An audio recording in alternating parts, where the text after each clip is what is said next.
शिव महापुराण तृतीय खंड अध्याय 15 शिव जी का कैलाश पर आना तथा देवताओं का अपने लोक को गमन। ब्रह्मा जी बोले, हे नारद, उस समय के आनंद का वर्णन किस प्रकार किया जाए।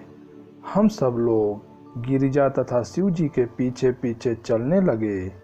विष्णु जी उनके बाईं ओर थे और मैं दाहिनी ओर चल रहा था। अन्य सब देवता पीछे अपने हाथों में छत्र छावर उठाए चल रहे थे। कोई जय जयकार कर रहा था तो कोई शंख आदि की ध्वनि द्वारा अपना उत्साह प्रकट कर रहा था। इसी प्रकार सब लोग उनकी सेवा करने में संलग्न थे। अपने भाइयों तथा मित्रों सहित पर्वतराज हिमाचल भी हम लोगों के साथ चले। जिस समय सब लोग हिमाचल के नगर में पहुँचे, उस समय चारों ओर धूमधाम होने लगी। भगवान सदाशिव के दर्शन प्राप्त करने के लिए नगर की सभी स्त्रियां अपने अपने मकानों के ऊपर जा चढ़ीं।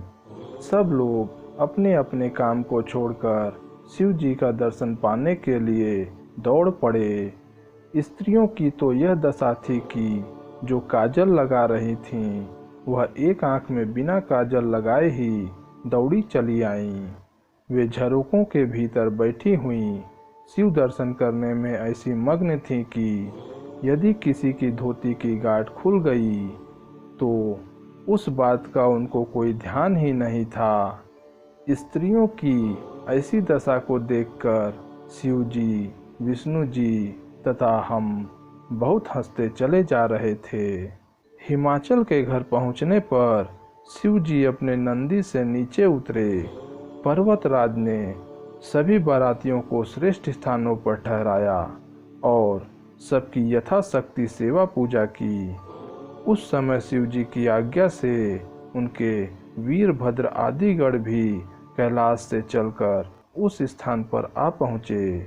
उन गणों ने आकर हम सबको प्रणाम किया। तदुपरांत हिमाचल की प्रार्थना स्वीकार कर शिव जी घर के भीतर गए। वहाँ हिमाचल के पुरोहित गर्ग ऋषि ने विवाह की संपूर्ण विधियों को संपन्न कराया। मैंने तथा विष्णु जी ने हवन के मंत्रों का उच्चारण किया।